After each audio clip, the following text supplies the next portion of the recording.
Olá, meus queridos, sejam muito bem-vindos a mais um encontro em Direito Penal. E hoje nós vamos conversar sobre temas muito importantes para a nossa prova, viu? Então, vou pedir para você ficar muito atento. Vamos conversar sobre um assunto, crimes contra a dignidade sexual, que, olha, a maioria dos estudantes gosta muito de estudar. E vamos falar também sobre um outro tema, que esse já não é do agrado de tantos, crimes contra a administração pública. Eu, por exemplo, adoro, mas eu sou suspeita para falar, né? Espero que você goste também. Bom, qualquer dúvida que você tem em relação aos nossos temas, você já sabe que depois pode me chamar lá pelo plantão de dúvidas. Espero que você já tenha baixado o aplicativo para que a gente possa continuar em contato, principalmente se você for um penalista, uma penalista e for fazer sua segunda fase em direito penal, tá? Então vamos lá, sem delongas, vamos começar pelo nosso primeiro tema de hoje, crimes contra a dignidade sexual. E aí, olha só, quando nós falamos dessa parte do nosso Código Penal, desse título, na verdade, do Código Penal, o que será que o Código Penal abrange dentro do título que trata dos crimes contra a dignidade sexual? E aí, esse foi o primeiro ponto que eu coloquei para você no material, para você poder entender essa estrutura, para você poder entender esse todo. Então, quando nós falamos em crimes contra a dignidade sexual, esse é um título do Código Penal. E esse título, ele vai ser dividido em vários capítulos. Quer ver? Pega seu Código Penal e abra no 213. Tá com seu vademecum aí? Olha para cima do 213. Você vai ver que no 213, aquele capítulo ali, onde o 213 se encontra, é o capítulo dos crimes contra a liberdade sexual. Só que esse capítulo está dentro do título Crimes contra a dignidade sexual. Se você olhar para cima do 217A, você vai ver que o 217A e os crimezinhos que vêm depois, eles já estão num segundo capítulo, que é dos crimes sexuais contra vulnerável. Então, olha, na verdade, quando nós falamos em crimes contra a dignidade sexual, isso abrange bastante tipos de crime, né? E, se nós considerarmos esse contexto, a gente pode observar ao longo dos anos que o Código Penal passou por algumas alterações em relação a esse tema. Claro que a mais relevante, a mais importante de todas, foi a alteração que ocorreu em 2009. Foi justamente em 2009 que nós passamos a ter os crimes contra a dignidade sexual. Antes disso, nós tínhamos os chamados crimes contra os costumes. Essa nomenclatura, crimes contra a dignidade sexual, ela não é da origem do Código Penal. Ela surgiu em 2009, ou seja, ela surgiu há menos de 10 anos atrás.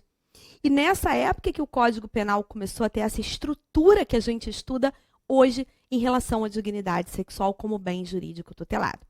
Agora, depois disso, nós tivemos algumas alterações legislativas pontuais. Por exemplo, no chamado tráfico de pessoas.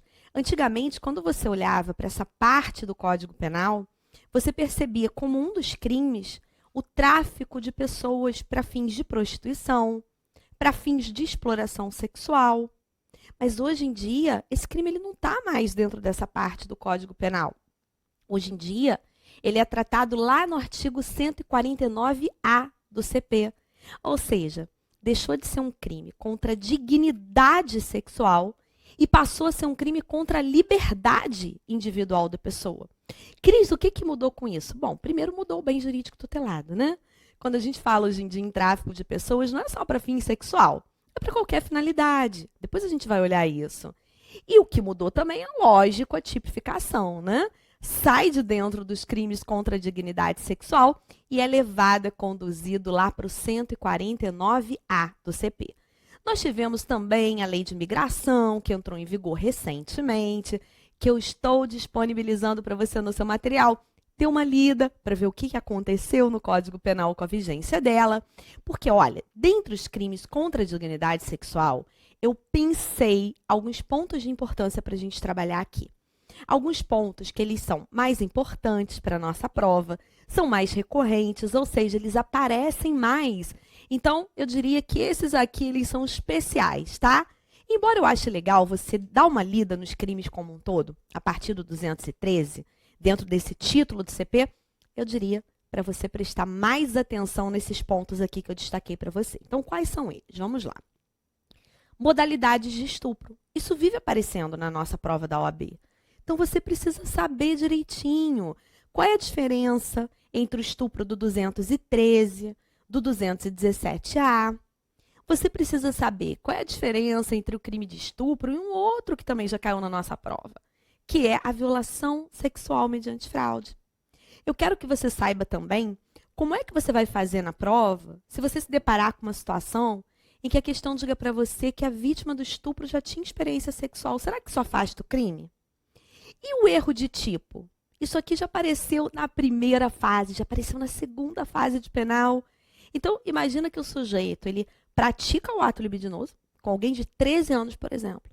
Só que ele não sabia a idade dela. Como é que vai ficar essa situação? A gente vai falar disso aqui também. E também sobre a ação penal. Qual é a modalidade de ação penal em alguns desses crimes que possuem um destaque maior para a gente? Então, olha só, vamos começar a conversar sobre esses temas. E o primeiro deles, portanto, diz respeito às modalidades de estupro. Eu gostaria que você fizesse aquela nossa pausa estratégica que você já se acostumou e desse uma lida em 2 artigos que eu vou falar para você. Quais são eles? O 213 e o 217A. Você vai ver que o 213 traz crime de estupro, mas o 217A também. Só que o 217A ele traz um estupro diferenciado. Ele tipifica o chamado estupro de vulnerável. E aí, como que você vai diferenciar na prova um do outro? Vamos focar nesses 2 artigos? Olha só. Note que o 213, você olha para ele, a princípio ele é um pouquinho mais amplo. Porque ele fala o seguinte, olha, constranger alguém. Alguém quem? Não sei. Qualquer pessoa. O 213 não diz pra gente quem tem que ser. Aí o que ele diz é o meio. Ele exige que para você ter esse 213, a pessoa ela esteja sendo constrangida a praticar um ato libidinoso mediante violência ou grave ameaça. Então, olha, é o sujeito que aponta uma arma para alguém, para obrigar a pessoa a praticar o ato libidinoso. É o sujeito que força alguém com violência a praticar o ato libidinoso. Qual ato libidinoso? Perceba que o 213 também é amplo em relação a isso. Ele diz assim, olha, a ter conjunção carnal ou a praticar ou permitir que com ele se pratique outro ato libidinoso. Então, olha, pode ser conjunção carnal, pode ser coito anal, pode ser sexo oral, enfim, pode ser qualquer ato libidinoso. O 213, depois que ele sofreu a alteração em 2009, em que a gente deixou de ter aquela dicotomia, aquela divisão entre estupro e atentado violento ao pudor, ele passou a ser um tipo penal muito amplo, que admite qualquer pessoa como sujeito passivo, que admite a prática de qualquer ato libidinoso. E aí, olha, prosseguindo aqui, no 213, o Código Penal ele vai nos trazer ainda 2 formas qualificadas de estupro. No parágrafo 1º, o estupro ele vai ser qualificado quando houver lesão corporal de natureza grave, ou então, se a vítima ela for menor de 18 ou maior de 14. E você pode perguntar assim, Cris, mas por que é menor de 18 e maior de 14? Porque, gente, se for menor de 14, o crime já muda. É justamente uma das diferenças que a gente vai trabalhar entre o 213 e o 217A. Então, se a pessoa ela praticar o ato libidinoso com alguém de 13 anos, por exemplo, a princípio o crime que eu vou ter é o do 217A, é o estupro de vulnerável. E o parágrafo 2º, ele prevê o estupro seguido de morte. Se da conduta resulta morte. Gente, olha só, muita atenção, olha só nossas exclamações aqui. O agente não quer a morte da vítima. Porque, veja bem, se ele estupra a vítima e depois ele decide matá-la dolosamente, eu vou ter 2 crimes. Eu vou ter o crime de estupro e eu vou ter o crime de homicídio, tá? Então, olha, quando o parágrafo 2º diz, se da conduta resulta morte, essa morte aqui, ela é culposa, tá? é o que a gente chama em direito penal de crime préter-doloso. O que significa isso? É quando o crime ele tem dois resultados. Aqui o crime tem dois resultados. Tem o estupro e tem a morte. Só que o sujeito ele só tem dolo no primeiro resultado. Ele é préter, antes. Préter-doloso. Existe, então, dolo no estupro e culpa na morte, tá? E aí, olha só, o 217A traz pra gente o estupro de vulnerável. Então, eu quero que você comece a olhar para o 217A procurando qual vai ser a efetiva distinção na prova para você marcar numa questão estupro ou estupro de vulnerável. Olha o que ele vai dizer pra gente, então. Ter conjunção carnal ou praticar outro ato libidinoso com menor de 14 anos. Então, veja, a princípio, ele traz uma restrição em relação à vítima. Por isso que é estupro de vulnerável. Porque o sujeito passivo desse crime é justamente alguém vulnerável. E aí vem o seguinte. Quem é vulnerável? Porque se no estupro de vulnerável o sujeito passivo é vulnerável, eu preciso, então, para diferenciar o estupro do 213 do estupro do 217A, saber exatamente quem que o Código Penal considerou como vulnerável. E pode ser que você olhe para o 217A e fale, Cris, isso é muito fácil. Você acabou de ler. É o menor de 14 anos. Só que, na verdade, o 217A ele vai trazer para a gente 3 situações de vulnerabilidade. Porque quando nós olhamos para o parágrafo 1º, ele acrescenta 2 hipóteses ao caput. Vou voltar aqui, mas já volto para o parágrafo 1º. A primeira situação de vulnerabilidade do 217A é essa. É em virtude da idade da vítima. Se uma pessoa, por exemplo, é de 20 anos ou de 25, ou seja, qual foi a idade? Se ela pratica um ato libidinoso com alguém de 12, de 11, de 13, alguém que ainda não completou 14, o crime dela é de estupro de vulnerável. Cris, mas a vítima consentiu. Perceba que o 217A ele não exige que tenha violência ou grave ameaça. O 217A ele vai trazer a prática de crime mesmo que a vítima dê o seu consentimento, tá? A primeira situação de vulnerabilidade é essa. O parágrafo 1º traz mais 2. Então, olha, incorre na mesma pena quem pratica as ações descritas no caput com alguém que, por enfermidade ou deficiência mental, não tem o necessário discernimento para a prática do ato. Essa é a segunda hipótese de vulnerabilidade. Ou que por qualquer outra causa não pode oferecer resistência. Essa é a terceira hipótese de vulnerabilidade. Logo, nós temos, então, 3 vulneráveis no 217A. Primeiro, menor de 14 anos. Segundo, alguém que por enfermidade ou deficiência mental não tenha o necessário discernimento para a prática do ato. Ou então, alguém que por qualquer outra causa não pode oferecer resistência. Exemplo, alguém que está em coma. É vulnerável. Se uma pessoa dentro de um hospital se aproveita e pratica ato libidinoso com quem está em coma, está praticando o quê? Estupro de vulnerável. Perceba que, como eu falei para você, o 217A, ele não prevê a necessidade de algum meio específico. Eu posso ter violência, eu posso ter grave ameaça, eu posso ter o consentimento da vítima, não importa. O que significa que o critério exato para que você consiga diferenciar na questão da prova o estupro do 213 do estupro de vulnerável é só um. É a situação de vulnerabilidade da vítima. Então, olha essa pergunta que eu coloquei para você aqui no material. O que diferencia o estupro do 213 do estupro de vulnerável do 217A? E olha aí a resposta. É fácil, gente. Não tem mistério não, viu? É a condição de vulnerabilidade da vítima. Cris, mas e se a vítima consentir? Estupro de vulnerável. Mas e se a vítima for forçada? Estupro de vulnerável. Porque o que vai fazer você enxergar o crime de estupro de vulnerável, olha aí para a tela, É uma coisa só. É a vulnerabilidade da vítima. Então, veja, se a vítima ela for vulnerável e o agente tem ciência disso, não importa para você como é que o ato foi praticado. Se teve consentimento, se não teve. Se teve violência, grave ameaça, fraude, se não teve. Se a vítima é vulnerável, guarda uma coisa na sua cabeça.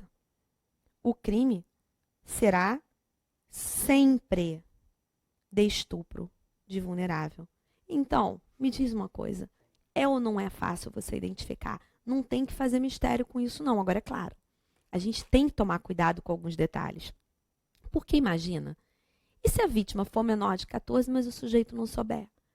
Como eu falei para você, isso já caiu na primeira fase, isso já caiu na segunda fase. Então, a gente tem que prestar atenção em alguns detalhezinhos aqui, né? Olha, aqui eu coloquei essa indagação para você. E se o agente não tem ciência de que a vítima é menor de 14 anos? Aí, o que eu quero que você faça? Eu quero que você abra seu Vademecum aí, que é claro que você está acompanhando a aula com o Código Penal, se não está, vou te dar um puxão de orelha. Pegue o seu Código Penal, abra no artigo 20 e você vai ver que o artigo 20 ele traz para você a figura do erro de tipo. O artigo 20 ele vai dizer o seguinte, que se o agente ele errar sobre um elemento constitutivo, ou seja, alguma coisa que está escrito no artigo, um elemento constitutivo do tipo legal de crime, qual vai ser a consequência disso? A exclusão do dolo. Então, olha, o erro sobre elemento constitutivo do tipo legal de crime exclui o dolo. Mas permite a punição por crime culposo se previsto em lei. Nós não temos previsão legal de estupro culposo, não dá. Estupro só tem previsão de modalidade dolosa. Então, vamos refletir juntos? Eu não quero que você decore, eu quero que você entenda, tá? Então, vamos lá. O artigo 20, ele vai trazer para a gente a figura do erro de tipo. O que é o erro de tipo na sua, digamos assim, natureza? Ele nada mais é que uma falsa percepção da realidade. Ou seja, sabe quando uma pessoa ela olha uma coisa e ela acaba enxergando outra totalmente diferente? É mais ou menos assim, olha, o sujeito conhece uma jovem durante a noite, na madrugada, em uma boate. Aí, na verdade, ele está ali diante de uma jovem com 13 anos, por exemplo. Só que ele enxerga uma jovem de 18. E ela disse isso para ele. Ela disse para ele que faz faculdade. Ela disse para ele que fez aniversário de 18 na semana anterior. Ou seja, ele está diante de uma jovem de 13. Mas ele enxerga uma jovem de 18. O que acontece nesse caso? Ele erra sobre uma elementar do crime. Ele erra sobre algo que está escrito no artigo. Cris, como assim? Gente, olha aí de novo 217A. Menor de 14 está escrito no artigo. Então, menor de 14 é elementar, é um elemento. É algo que constitui o tipo penal de estupro de vulnerável. Agora, volte aí para a sua redação do artigo 20. Está olhando para ele? O erro sobre elemento constitutivo do tipo legal de crime. Então, o erro sobre elementar menor de 14. Faz o quê? Exclui o dolo. Bom, se a gente só tem possibilidade de estupro de vulnerável doloso, sabe o que vai acontecer? Esse sujeito não vai responder pelo crime. O sujeito que conheceu a jovem em uma boate de madrugada, que disse para ele que a festa de 18 anos dela foi na semana anterior, que ela está cursando faculdade de medicina, enfim. Quando ele, por toda aquela situação fática ali, de fato acredita, e a questão deixa isso claro para a gente, ele acredita que está diante de alguém que não é menor de 14 anos, nós não podemos imputar a ele o crime de estupro de vulnerável. E ele não vai responder, então. O fato praticado por ele será atípico, ok? Não haverá tipicidade. Então, o erro de tipo, ele se caracteriza como essa falsa percepção da realidade. Estupro não tem modalidade culposa, então, nesse caso, o agente não responderá penalmente. Tranquilinho, não é? É só prestar atenção, é só entender. Agora, olha só. Eu disse para você o seguinte, que nesse crime de estupro de vulnerável, não importa o meio. Não falei? Até escrevi, tá no seu material. Disse que pode ser com fraude, sem fraude, com violência, sem violência, com consentimento, sem consentimento. O que importa é que a vítima seja vulnerável. Se o sujeito, por exemplo, namora alguém de 13 anos e pratica ato libidinoso, tem um crime. Mas se alguém aponta uma arma para o menor de 13 anos, tem o mesmo crime. Isso pode, essa diferença, ser trabalhada na chamada dosimetria da pena, na aplicação da pena.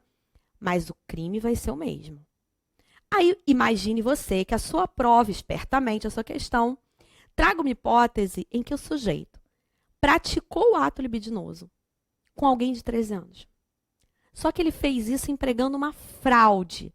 Ele conseguiu a prática do ato libidinoso com fraude. Eu vou dar um exemplo.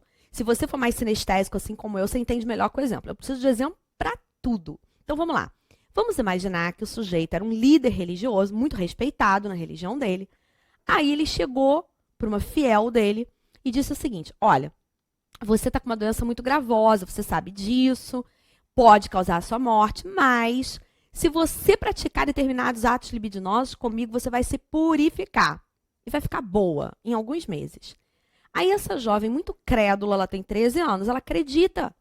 E ela pratica o ato libidinoso com esse líder espiritual, acreditando que ela vai ficar plenamente curada.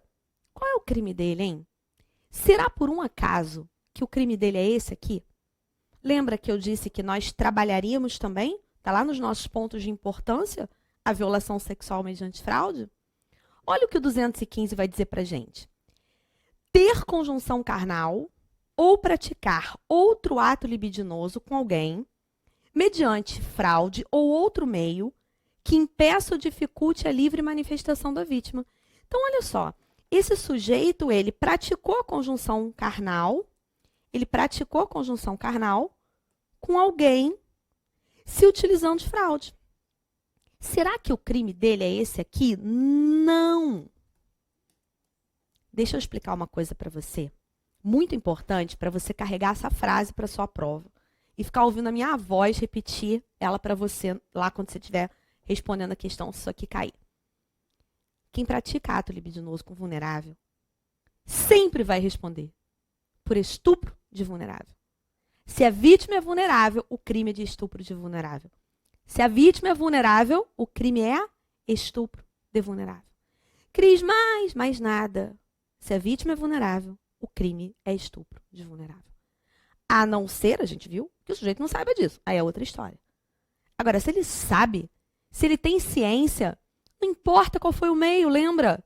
Não importa se teve fraude, violência, grave ameaça, se não teve nada, se teve consentimento, se foi porque ela quis, se ela não quis, não importa nada. O crime será estupro de vulnerável. Então, quando é que a gente vai ter essa violação sexual mediante fraude? Simples. Simples, quando houver fraude. Mas a vítima não for vulnerável. Esse alguém aqui, esse alguém só não pode ser vulnerável. No fundo é simples. Se você pensar assim, Cris, não, vou insistir com você, é sim. Pode ser que você tenha que fazer uma pausa agora, ler de novo, olhar novamente o artigo, de repente voltar esse trechinho da aula, para você poder digerir isso que eu expliquei, sedimentar e, já conversamos sobre isso, nosso primeiro encontro, lembrar no dia da prova. Mas é tranquilo. Mais ou menos a ideia que você vai ter na hora da prova é a seguinte, olhou a questão, viu que envolve ato libidinoso? Pergunta o seguinte, essa vítima é vulnerável? Vamos facilitar a história? Porque se ela for, qual é o crime da gente? Estupro de vulnerável. Agora, se ela não for, vamos imaginar, a pessoa tem 20 anos, está tranquila, sabe o que está fazendo. Qual é o crime praticado por quem pratica ato libidinoso com ela? Bem, a princípio, se o sujeito não usou nenhum meio, né, reprovável pelo direito, crime nenhum. É plenamente permitido. Agora, vai que a questão diz para você que teve violência, que teve grave ameaça, que esse sujeito enganou a vítima, aí eu vou começar a ter a possibilidade de que exista uma tipificação. Se o sujeito, ele obrigou alguém, ele usou de violência, ele usou de grave ameaça, Contra alguém que não é vulnerável, meu crime é de estupro do 213.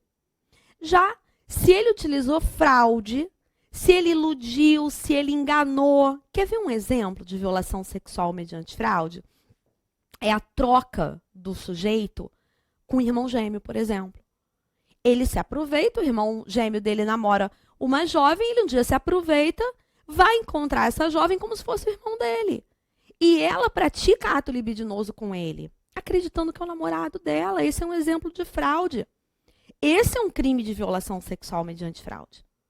Crise, se ela for vulnerável, você já sabe.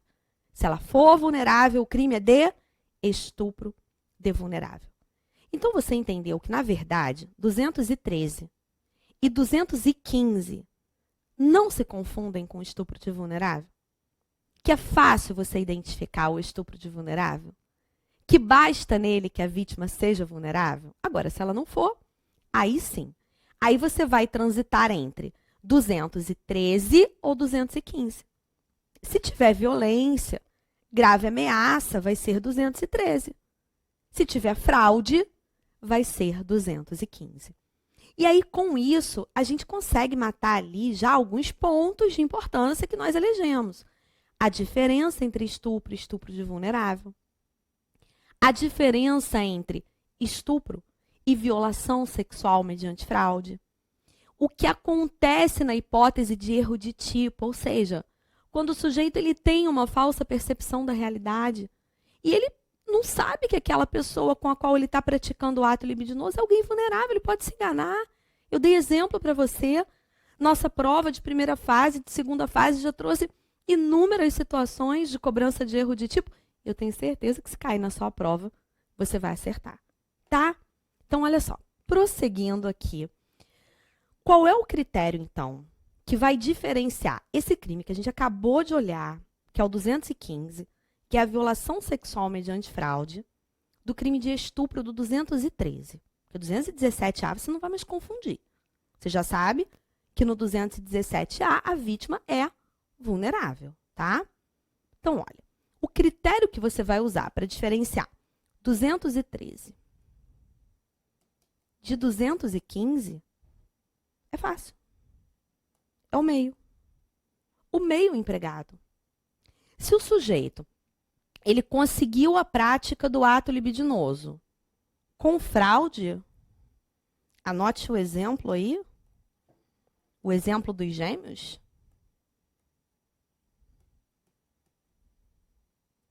O crime é o do 215.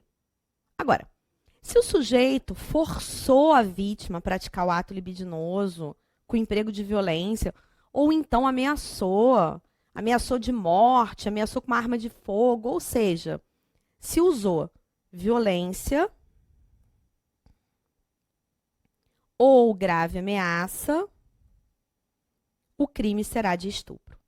E aí, lembrando, não importa o meio, se a vítima for vulnerável, você esquece isso aqui. Porque se a vítima for vulnerável, o crime é um só. Gente, eu repito a ponto de me tornar chata, né? Mas tudo bem, no dia da prova você vai escutar minha voz lá falando com você. Repetindo, repetindo. Se a vítima é vulnerável, qual é o crime? Estupro de vulnerável. Claro, se o sujeito não sabe, eu posso aplicar o erro de tipo, eu posso excluir o crime, excluir o dolo, e ele não vai responder. Ficou claro isso para você? Então, olha só. Se a vítima, portanto, for vulnerável e o agente tiver conhecimento disso, são as duas coisas que você vai procurar na questão. A primeira que você vai procurar é a condição da vítima. Ela é alguém menor de 14, ela é alguém que por enfermidade ou deficiência mental não tem o necessário discernimento para a prática do ato. Ela é alguém que por qualquer outra causa não pode oferecer resistência. Se sim, você vai procurar uma segunda informação. O sujeito sabia disso? Então você já sabe que se ele não tinha conhecimento disso, você pode aplicar o erro de tipo. Agora, se ele praticou um ato libidinoso com vulnerável e sabia que a pessoa era vulnerável, qual é o crime dele? Estupro de vulnerável, 217A. Daqui a pouco a gente volta.